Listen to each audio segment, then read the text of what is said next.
Hi, this is Jay. Kind of funny, I'm taking care of this dog here, Naya, at my friend's place. They live about an hour from me, and a bug just flew in front of me.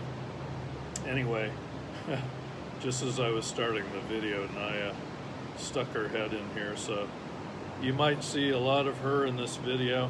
This is just to do a summary of some trip statistics from my Canada, Alaska, and Florida back and forth trip that I did.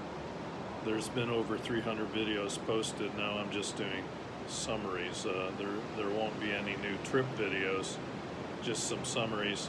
You'll see me looking to the left, looking at my notes, and you'll hear in the background probably ocean noise and possibly road noise. There's an event here at Daytona Beach Shores on the East Coast, about an hour from where I live, where motorcycles are going up and down the road right now. So my trip was 79 days. I spent 14 days of it going to Indiana from Florida, and then around central Indiana, Indianapolis, where family and friends are. And it was from late June to mid-September. After the 14 days in Indiana, which included a 5-day COVID quarantine right at the end, I never caught it though. I was very fortunate. I've never had COVID yet to date. I went on the Alaska trip. At this point, I'd probably put 1,250 miles on my car already. Then I left Indiana.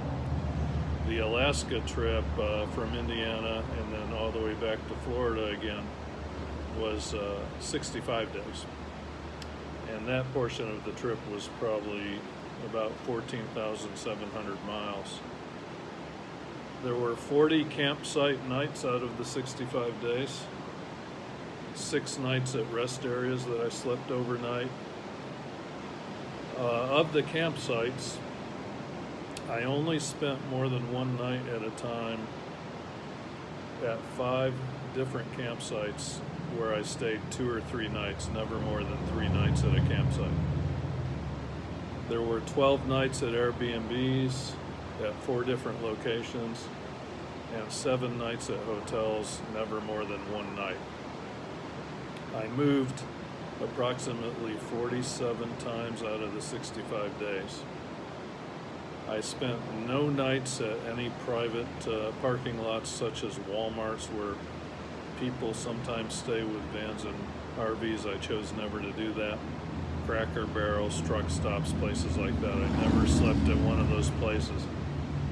I also never did dispersed camping, which I thought I would do when I left. You can go to United States National Forests and camp where there is no organized campground if you do certain things that they require, and I chose not to do that even though I brought the gear and I could have done that. As far as potable water and showers at the campgrounds, there were at least 30 nights that I never had potable water or showers. I was hauling 10 to 12 gallons of water with me most of the time, so this was not really an issue. I came up with a way to clean myself up with wipes. Baby wipes are great, shower wipes, hand wipes, and water that I was hauling with me. The longest period I went without a shower was 9 days. Cell phone service was often non-existent. At least 30% of the sites had none at all. About another 30% had weak coverage where I could sometimes get a text out, but I couldn't get to any apps or any websites. I covered 17 states and 3 Canadian provinces and territories in the 65 days, which means with the 14,700 miles I mentioned earlier, I averaged about 240 miles a day. By the way, this is too much, and I'm going to give you another video with observations and talk about that, but don't drive as much as I did unless you really have a bucket list goal like I did and you have to cover these miles. this did make the trip less enjoyable. Not to say it wasn't enjoyable, it was a great trip, but very challenging, and there were other issues related to the distance that made some things difficult for me. Road time is always longer than drive time, so when you're doing 240 miles, you're not just covering 4 or 5 hours of driving, you're doing a lot more, and those days get really, really long.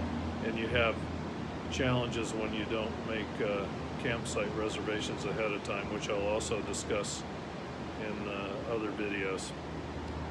So that was the nature of the trip, the distances and the frequencies of some things. More to come with some other videos summarizing the trip.